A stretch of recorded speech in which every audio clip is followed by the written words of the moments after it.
Doy gracias a Dios por la oportunidad de estar acá hoy y compartir una vez más con ustedes. Esta semana ha sido una semana tremenda después del culto de resurrección que tuvimos. En la mañana del lunes amanecimos con una noticia que ha sido una noticia mundial y quiero estar tocando hoy acerca de esta temática porque quiero esclarecer algunos puntos importantes para nosotros como iglesia. La noticia fue que al amanecer, antes de levantarme ya de mi lecho, uno de mis hijos llegó a la cama y me dice, el Papa murió. Y entonces uno como que sabía que esto iba a ocurrir porque ya estaba mayor, había estado en una situación bien convaleciente y bien difícil. Y, y normal, su curso iba a ser el curso de todos los hombres. Venimos a este mundo, vivimos y morimos y nuestra esperanza está en Jesús. Nuestra esperanza está en Jesús y creemos que también hay vida después de la muerte, lo creemos, lo proclamamos, lo predicamos. Pero no es exactamente de esto que quiero predicar, sino quiero estar predicando sobre un pasaje que aparece en Mateo capítulo 16. Pero reflexionando un poquitico acerca de esta noticia, creo que muchos de nosotros recibieron la noticia como algo normal. Gracias a Dios que las redes nos muestran un termómetro de cómo es la opinión de muchos. He leído y he estado escuchando comentarios de todo tipo. He visto también en las redes exposiciones bien detalladas y con muy buen fundamento sobre quién era el Papa, sobre quién era este hombre, qué hizo y demás.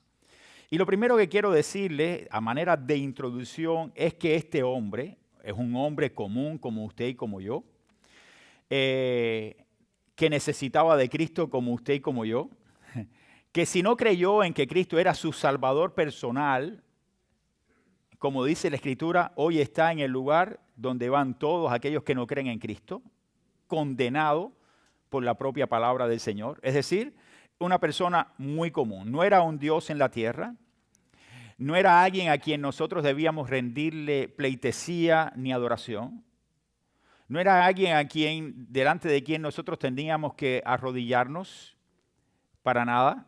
La Biblia enseña que solamente debemos rendirle honor, pleitesía, arrodillarnos ante el Padre eterno, que es nuestro Señor y Salvador Jesucristo. No hay otra persona. Teniendo en cuenta todo esto, también quiero esclarecer de que este señor no tenía nada que ver con la iglesia evangélica. Es decir, no tiene nada que ver con nosotros. Nosotros somos una iglesia que proclama el nombre de nuestro Señor y Salvador Jesucristo y que nuestro surgimiento fue posterior a la Reforma Protestante, como es conocido por muchos, como que nos dan a nosotros el nombre que somos los protestantes. Nosotros no somos protestantes. Nosotros surgimos a partir de grupos que volvían a los principios de la Escritura y hay varias teorías acerca del surgimiento de los bautistas como denominación y algunos hablan del rastro de la sangre que surgimos a partir de Juan el Bautista por allá y vinimos a través de una línea genealógica, vamos a decir así, que dieron inicio a ciertos grupos hasta llegar a lo que nosotros conocemos hoy como los bautistas. Dentro de mi teoría acerca del surgimiento de los bautistas, creo que los bautistas surgieron a partir del el puritanismo inglés, con ciertas características de los anabautistas como el bautismo por inmersión. Pero no tenemos nada que ver con la Iglesia Católica, con el Papa Francisco que murió hace unos días. No puedo decir dónde está, ni lo voy a decir desde el púlpito. Eso es una decisión de él mientras tuvo la oportunidad y eso se lo dejo solamente al Señor. ¿Dónde está? El Señor sabe dónde está. Y no puedo decir ninguna otra cosa al respecto. Solamente tengo que fundamentar estas palabras en la Escritura diciendo, nosotros solamente estaremos en la presencia de Dios si creemos en nuestro Señor y Salvador Jesucristo como nuestro único y suficiente Salvador de nuestra vida. Si usted no tiene a Cristo, usted no estará con el Señor.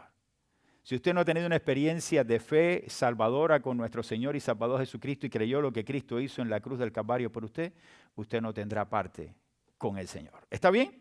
Entonces, teniendo en cuenta todo esto, queremos hoy estar esclareciendo nuestro fundamento. ¿Por qué creemos lo que creemos y por qué yo he dicho todo esto a manera de introducción? ¿Y por qué no creemos lo que ha dicho él? No voy a diluirme hoy en todas las cosas que tuvo como declaración este hombre, porque yo no voy a predicar a él. Yo voy a predicar la Escritura. Solamente estoy dando los principios porque no estoy de acuerdo en muchos de los postulados de él, ni siquiera en las cosas que hizo, ni siquiera cuando se unió con aquellos que estaban subyugando a naciones y llevando adelante tiranías en pueblos como los nuestros, y se reunió con ellos como si fueran ellos los dioses y entonces el pueblo para nada. No es mi punto. Mi punto es ir a la Escritura e ir allí al capítulo 16 de Mateo, a partir del versículo 13, que dice: viniendo Jesús a la región de Cesarea de Filipo, preguntó a sus discípulos, diciendo: ¿quién dicen los hombres que es el Hijo del Hombre? Ellos dijeron: unos Juan el Bautista, otros Elías y otros Jeremías o algunos de los profetas. Él les dijo: ¿y vosotros, ustedes, quién decís que soy yo? Respondiendo Simón Pedro dijo: tú eres el Cristo, el Hijo del Dios viviente. Entonces les respondió Jesús: bienaventurado eres, Simón, hijo de Jonás, porque no te lo reveló ni carne ni sangre, sino mi Padre que está en los cielos. Y yo también te digo que tú eres Pedro, y sobre esta roca edificaré mi iglesia, y las puertas del Hades no prevalecerán contra ella. Podemos seguir leyendo el resto del pasaje, pero quiero centrarme solamente en estas palabras. Quiero hoy estar hablando acerca de esta confesión de Pedro y de las palabras de nuestro Señor, porque este pasaje ha sido un pasaje polémico. Y aunque tendríamos que dilatarnos un poco más para poder hablar acerca de la declaración de las llaves que le fueron entregadas para atar y desatar, y lo que tú atares en la tierra será desatado, y lo que atares y desatares, todo esto podemos explicarlo en otro momento, pero no vamos a diluirnos en esto. Vamos a ir al principio del pasaje sobre la declaración que el Señor hace, la pregunta que el Señor hace, la declaración que hace Pedro, y después estas primeras palabras del Señor Jesús, que son tomadas también como fundamentos para decir de que Pedro fue el primer papa. El primer papa. Y nosotros directamente a través de la Escritura podemos estar convencidos de que no hay una sucesión, escuchen, sucesión apostólica a partir de Pedro y de todos los papas que han regido la Iglesia Católica a través de los siglos. No podemos decir de que Pedro fue el primer papa, ni tampoco de que Pedro fue el que dio origen al papado, ni que tampoco la Escritura fundamenta lo que nosotros hoy conocemos como el papado dentro de la Iglesia Católica. En ningún momento la Iglesia, la Biblia fundamenta esto. Y no sé, quizás alguno de ustedes que esté de visita hoy, que quería saludarles antes de comenzar el servicio ahora, es decir, la predicación, usted se puede estar preguntando muchas cosas y usted quizás tenga una influencia directa del catolicismo, o usted lleva tiempo congregándose con nosotros y ha tenido una influencia directa del catolicismo como la tuve yo, pero llegué al convencimiento espiritual por la Escritura y no por lo que me contaron y me dijeron, de que las cosas no son como dicen los hombres ni la tradición de la Iglesia. Porque la tradición se convirtió dentro de la Iglesia Católica en autoridad, como también lo ha sido la Escritura para nosotros. Y por tanto no podemos estar de acuerdo con estos postulados. Sin embargo, cuando vamos a la Escritura, lo primero que hace el Señor es que le pregunta a sus discípulos: ¿quién dicen los hombres que soy? ¿Quién dicen los hombres que soy? Jesús no estaba preguntando nada que no pudieran conocer sus discípulos. Pero a partir de esta pregunta tenía que haber una respuesta. Y la respuesta aparece claramente en las Escrituras cuando los discípulos comienzan a hablar unos con otros y le empiezan a decir: unos dicen que eres Juan el Bautista. Y cuando yo leía el pasaje, yo me preguntaba: ¿cómo es posible que aún cuando el pueblo vio a Juan el Bautista bautizar a Cristo, ahora se preguntaran si este era Juan el Bautista o era Juan el Bautista, cuando eran dos personas diferentes? Fíjense el grado de confusión, la ceguera espiritual que tenía el pueblo de Israel. Así hoy vive mucha gente ciega Y ustedes verán que dentro de poco tiempo tendremos canonizado también a Francisco porque hizo algún milagro. Sí, será así. Porque todavía tienen una ceguera y no pueden darse cuenta que es un hombre común como nosotros, que necesita de Cristo y no es el hombre quien hace ningún milagro. Los milagros no lo hacemos los hombres. El milagro lo hace Dios. Y solamente voy a fundamentar esta idea porque sé que hay mucha confusión, no dentro de ustedes, sino dentro del mundo cristiano, para que ustedes puedan dar fe de estos postulados, de estos principios. Que cuando Pedro y Juan llegaron a la puerta de la Hermosa, hicieron el milagro. Algunos pudieran haber dicho, no, el milagro que hizo Pedro y Juan. No, el milagro, no, ellos fueron los instrumentos por medio del cual Dios hizo el milagro. Y esto lo hemos dicho una y otra vez, no solamente para un postulado como esto, sino para aquellos predicadores de la prosperidad, aquellos milagreros que tenemos en las iglesias evangélicas que comienzan a predicar el evangelio y comienzan a empastar muelas, a hacer cuidado. Porque después se crea esa idea como que el pastor fulano, el que hace los milagros, y se convierte en una persona que ya no es Cristo, sino que soy yo. Entonces, cuando la Biblia me enseña de que Pedro y Juan llegaron allá a la puerta de la Hermosa, donde no tenemos ni oro ni plata, sino de lo que tenemos te damos en el nombre de Jesús de Nazaret, levántate y anda, el que levantó a aquel paralítico no fue Pedro ni Juan. Fue la obra misma de Dios por medio del Espíritu Santo donde se hizo un milagro extraordinario. Es decir, no somos nosotros los que tenemos el poder para hacerlo. Es el que está en nosotros el que tiene poder para hacerlo. ¿Entienden eso? Si usted no tuviera el Espíritu Santo, usted no tendría el poder para hacerlo. ¿Ok? Pero hoy también vemos cómo se usa desmedidamente estas tendencias y estas enseñanzas. Entonces, ¿quién dicen los hombres que soy? Muchos le dijeron, tú eres Juan. Otros decían, tú eres Elías. Tú eres exactamente un profeta. Pero ante esta pregunta y esta respuesta, Jesús vuelve a decirle, ¿y ustedes quién dicen que soy? Donde había una ceguera total dentro de las personas que estaban alrededor de ellos. Entonces Jesús trató de ir un poco más directo a sus discípulos para ver cuál era la reacción y la respuesta de ellos a esta pregunta. Y le pregunta entonces el Señor, ¿quién dicen ustedes? Y entonces allí, como todos nosotros conocemos, se levanta Pedro. Pero hay algo que debemos notar en el pasaje. Cuando vamos a las Escrituras, vamos a encontrar una y otra vez que Pedro no hablaba en nombre de él solo. Cuando Pedro hablaba, generalmente hablaba en nombre de los apóstoles. Y lo encontramos una y otra vez en los pasajes bíblicos. Por ejemplo, podemos ver allí en Mateo capítulo 17, versículo 4, vemos a Pedro hablar en nombre de algunos de los apóstoles que están presenciando la transfiguración de Jesús diciendo, Señor, es bueno que estemos aquí. Y estaba allí Pedro, Jacobo y Juan. Y él estaba hablando a nombre de Jacobo y Juan. Él pudiera haberle dicho al Señor, Señor, qué bueno que estoy aquí contigo. Que estoy viendo la presencia tuya transfigurada. No, él habló a nombre. Era como una persona que producto de su carácter, su temperamento, también sus características de impulsividad, también fue aceptado dentro de los apóstoles como alguien que tenía cierto liderazgo, aunque entre ellos, como dice la Escritura, ninguno era mayor a otro.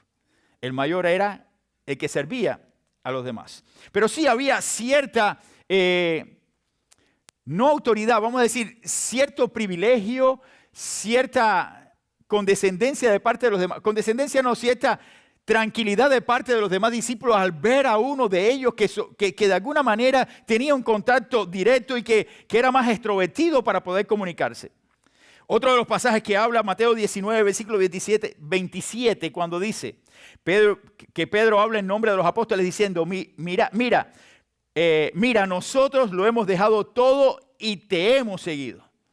Es decir, nosotros fuimos capaces de dejar todas las cosas para seguirte, hablando él no solamente en nombre de él, como cuando yo digo, Señor, yo lo dejé todo para seguirte. No, todos los que estamos aquí, Señor, lo dejamos todo para seguirte a ti. Estaba una vez más hablando a nombre de todos los discípulos. Y luego encontramos pasajes en el libro de Hechos de los Apóstoles que también nos pueden hablar de esa actitud de Pedro hablando a nombre de los demás hermanos, cuando dicen, aquellos días Pedro se puso en pie en medio de los hermanos. Y el grupo de personas era como de 120, mostrando de alguna forma cierto liderazgo dentro del grupo, porque tenía características diferentes a los de los otros apóstoles. No porque él era el hombre que iba a dar inicio a lo que nosotros conocemos como la sucesión apostólica del papado. También encontramos allí en el libro de Hechos capítulo 2 versículo 14 que entonces Pedro poniéndose en pie con los 11 a sola voz y les habló: varones judíos y todos los que habitáis en Jerusalén, esto os sea notorio y prestad atención a mis palabras. Ninguno de los demás discípulos lo hizo. ¿Por qué lo hizo Pedro? Recuerden que cuando Dios da dones diferentes. Pedro tenía un don dado por el Señor y también tenía la habilidad de poder comunicar todo aquello que el Señor le había dado. También encontramos en Hechos capítulo 2, versículos 37 y 36 lo siguiente: al oír esto se sintieron profundamente conmovidos y dijeron a Pedro y a los demás apóstoles: hermanos, ¿qué haremos? Pedro les respondió: arrepiéntanse y bautícese cada uno de ustedes en el nombre de Jesucristo para perdón de sus pecados y recibirán el don del Espíritu Santo. Es decir, nuevamente Pedro sale a relucir. Y de hecho, Pedro en el libro de Hechos de los Apóstoles es el hombre por excelencia en la primera porción de los capítulos de Hechos de los Apóstoles, de quien se habla más en este libro. Porque Pedro era una persona con muchas habilidades y el Señor lo usó para la obra que Él tenía para Él. Entonces, a partir de ahí donde el Señor le dice: ¿quién dicen los hombres que soy? Las personas le dicen: tú eres esto, la gente dice esto. Y entonces dice: pero ustedes, ¿quién dicen que soy? Y ahí viene la declaración de Pedro. La declaración de Pedro fue contundente. Pedro le dice lo siguiente al Señor: tú eres el Cristo, el Hijo del Dios viviente. Ante una declaración como esta, surgen algunas interrogantes y preguntas acerca de por qué Pedro dijo esta declaración. Tú eres el Hijo de Dios. Y entonces, a partir de este momento, no creo que sea sostenible sugerir que solo Pedro creyó en esto. Usted puede estar pensando, si Pedro fue el que declaró esto, entonces Pedro es el único que creía que Cristo era el Hijo del Dios viviente. ¿Y los otros 11? ¿Lo creían o no? Se sugiere entonces de que Pedro, con la misma ímpetu que hablaba en otras ocasiones a nombre de todo el grupo, y conociendo que habían compartido ya momentos de buena comunión los unos con los otros, y en que a veces sentado conversar, este hombre es diferente. Y muchos de ellos decían: este tiene que ser el Mesías. Ellos tenían que haberse comunicado directamente y ellos lo creyeron. Ellos no creyeron que era el Mesías después que resucitó. Ellos tuvieron sus dudas. Claro, por eso Tomás le dice: tengo que verlo. Dudaron. Como usted duda de su fe en algún momento y usted cae. Como usted, después de estar un momento disfrutando la bendición del Señor, de pronto viene una prueba y usted duda de que Dios pueda hacer algo en medio de su prueba. Porque somos carne. Ellos dudaron, claro que dudaron, pero estoy completamente seguro que cuando Pedro hace esta declaración es porque él y los demás estaban convencidos de que Cristo era el Mesías. Y ante esta declaración de Pedro, que no fue el único para mí que pensaba de esta manera, sino que todos los demás apóstoles no discreparon en ningún momento con él porque creían lo mismo, creían que Cristo era el Mesías, creían que Cristo era el Hijo de Dios, creían que Cristo era el enviado, pero los ojos de los demás que estaban alrededor de ellos estaban completamente cegados. Estaban en total oscuridad. No podían darse cuenta de esta declaración de Pedro. Ahora hay una explicación del pasaje que usted dice: ¿y por qué la Biblia dice: bienaventurado eres tú, Pedro, porque no te lo reveló ni carne ni sangre, sino mi Padre? Y entonces usted puede llegar a la pregunta: si Dios se lo reveló a él, entonces los demás discípulos no lo sabían. ¿Me explico? La revelación que hay en este momento no quiere decir que haya ocurrido en ese mismo instante. La Biblia no te está diciendo de que fue en el instante. Él lo creía. Ellos lo creían, pero nunca se había suscitado una conversación como esta. Nunca había venido un momento donde Jesús le hiciera estas preguntas y que ellos tuvieran que hacer una declaración como esta. Pero en este momento donde ya viene la pregunta, entonces necesitaba una declaración contundente.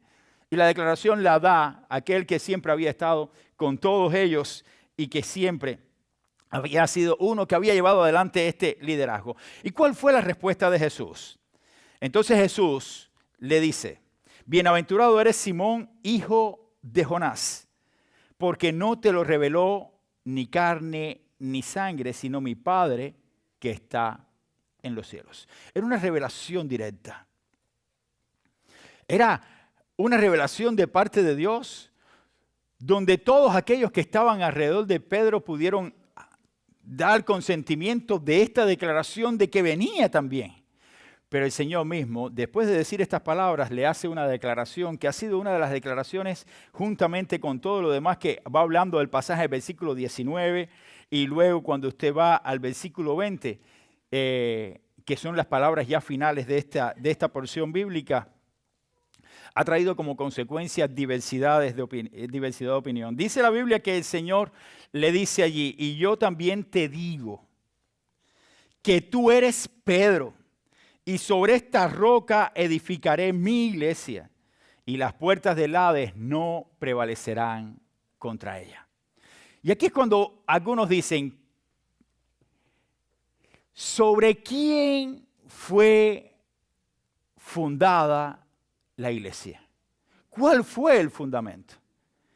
El Señor le dice, mas tú eres Pedro, y sobre esta roca edificaré mi iglesia. Hay diversidad de opiniones.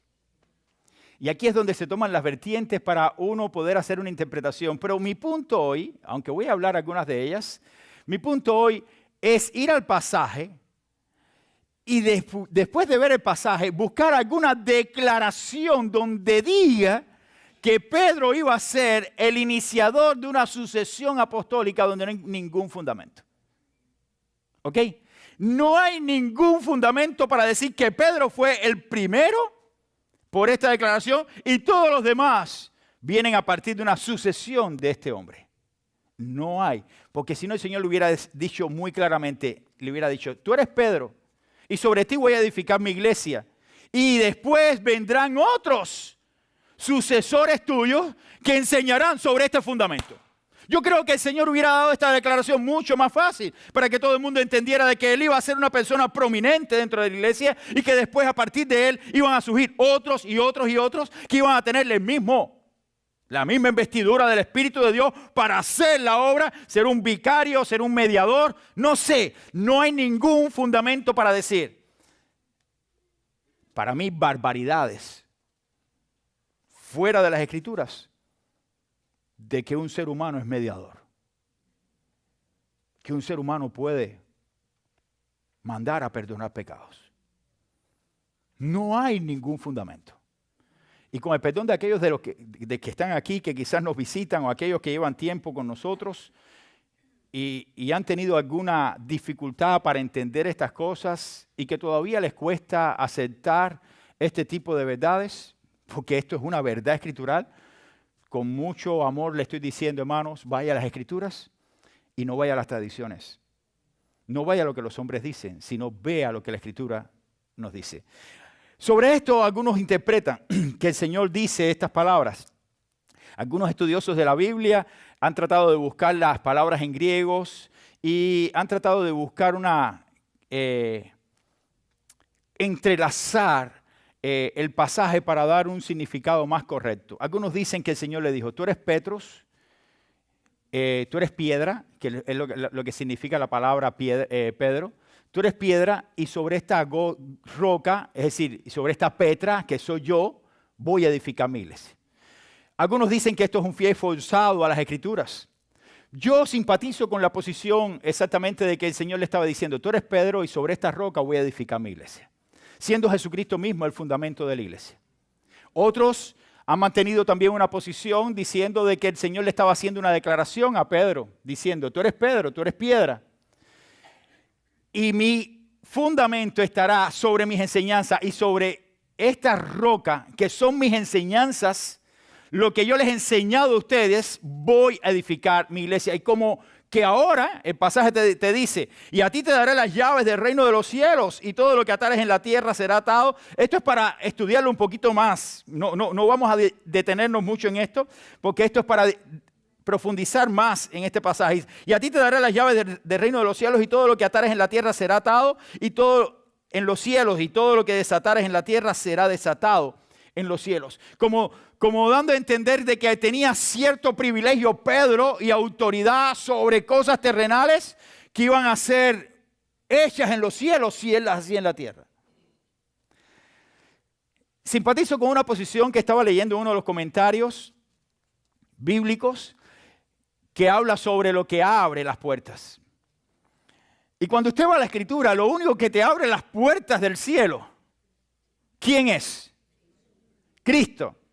Y de la única forma que usted puede comprender de que las puertas del cielo son abiertas es por medio de ¿qué? Del Evangelio de Jesucristo. Jesucristo es quien abre las puertas, porque Él es el buen pastor y Él es la puerta de las ovejas. Todo el que entra por medio de Él tiene entrada a su redil, pero el que no entra por medio de Él queda fuera. ¿Es así o no? Eso lo enseña el mismo Señor en el Evangelio de Juan. Es decir, que cuando usted va a la Escritura, usted se da cuenta de que el Señor es la puerta. Si ahora un ser humano, interpretando de la forma que muchos otros lo interpretan, de que es el que tiene autoridad para abrir, atar, desatar, que entre o no entre una persona al cielo, entonces ¿para qué vino Cristo? Entonces, cuando el Señor le estaba diciendo esto, la autoridad que tenía Pedro directamente estaba siendo dada por el Señor cuando le dice, tú vas a ser una roca.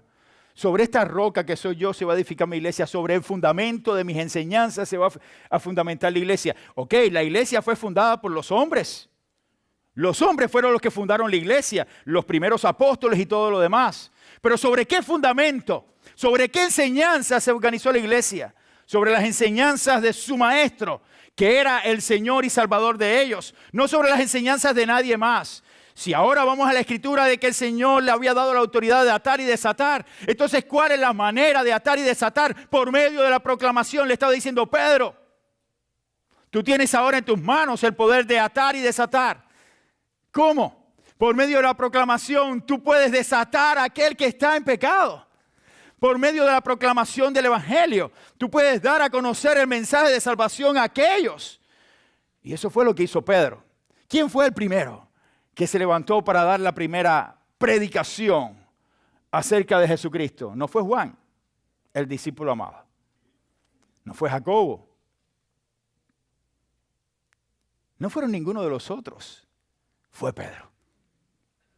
Pedro se puso en pie y allí proclamó la verdad del Evangelio.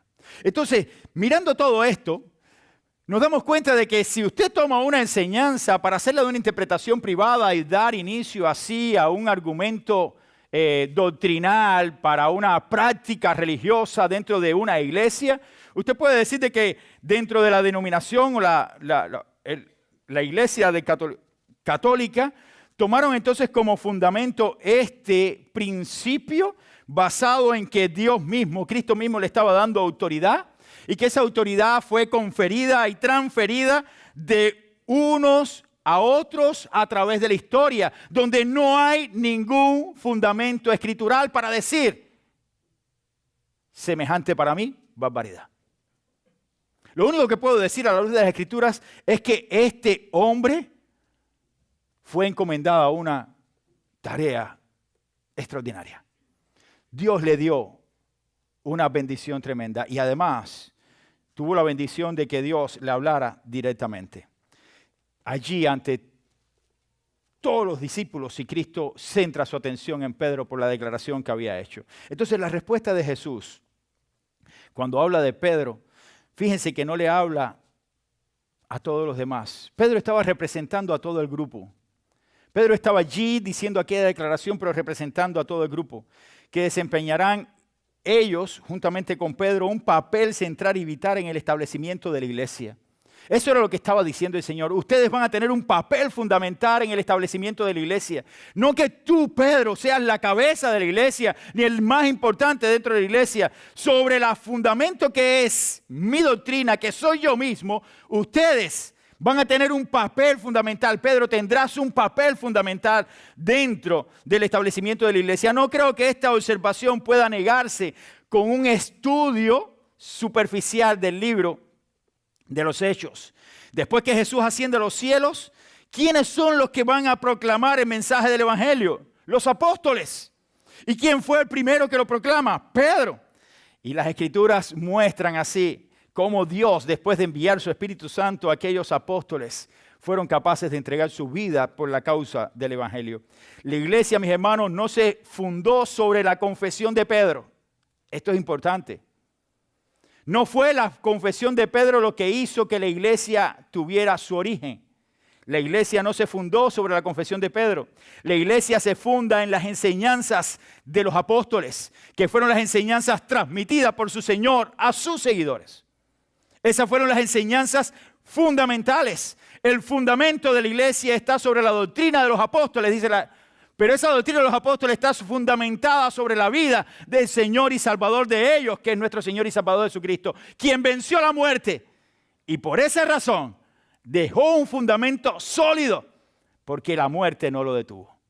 Entonces usted va a la Escritura y usted va a encontrar todas estas verdades, pero ninguna te enseña lo que hoy estamos viendo a través de la historia de la Iglesia Católica en el mundo. La iglesia entonces, hermanos, va a ser fundada sobre la enseñanza de los apóstoles impartida por Dios mediante el Espíritu Santo. Y en sus acciones de ir al mundo, es decir, tiene la responsabilidad de ir al mundo y predicar la buena nueva de nuestro Señor y Salvador Jesucristo, que resucitó de entre los muertos.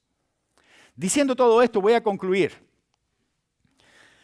Es importante que nosotros comprendamos de que como iglesia nosotros no tenemos a nadie que esté por encima de otros. Eso es lo primero que yo quiero que ustedes comprendan. Nosotros somos un cuerpo en Cristo, donde la Escritura dice que la cabeza de la iglesia es Jesucristo. Amén. Eso lo creemos. La cabeza de la iglesia es Jesucristo.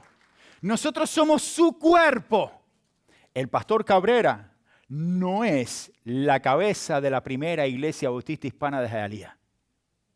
El pastor Cabrera es parte del cuerpo de Cristo de la primera iglesia bautista hispana de Hialeah. ¿Entienden eso? El pastor Cabrera, juntamente con todos los hermanos que forman parte de esta congregación, funcionamos como un cuerpo donde el pastor Cabrera tiene una responsabilidad. El pastor Gabriel tiene una responsabilidad. El pastor de adoración tiene una responsabilidad. Y todas esas responsabilidades son dadas por Dios, por medio de su Espíritu Santo, que repartió dones a su iglesia, que somos nosotros, su cuerpo.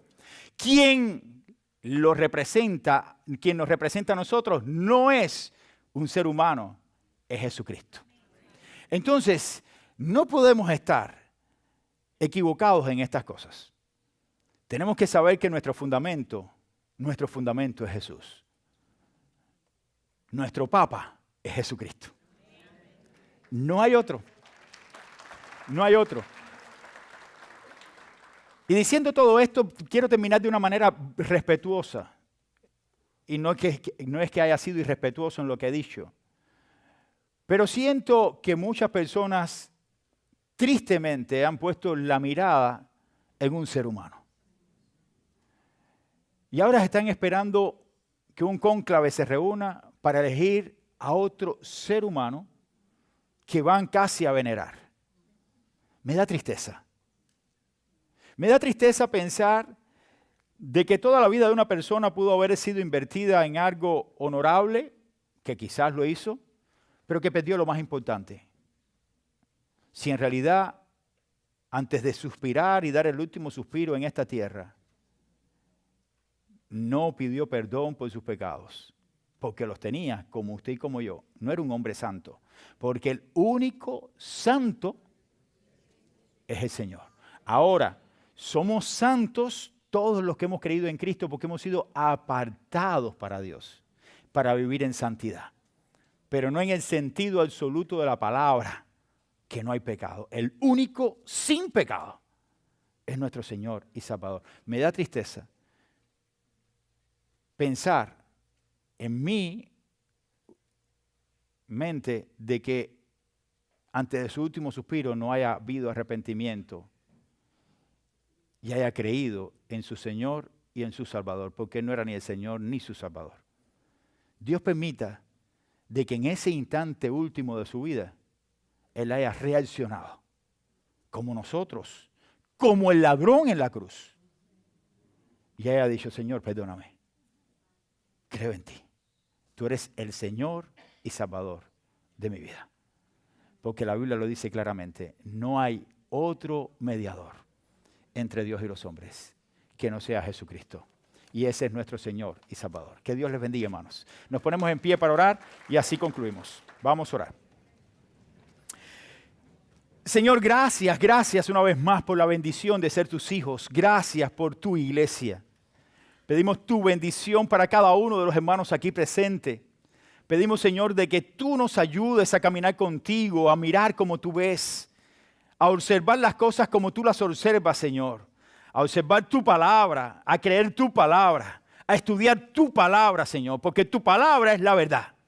No es lo que otros dicen, sino lo que dice tu palabra, Señor.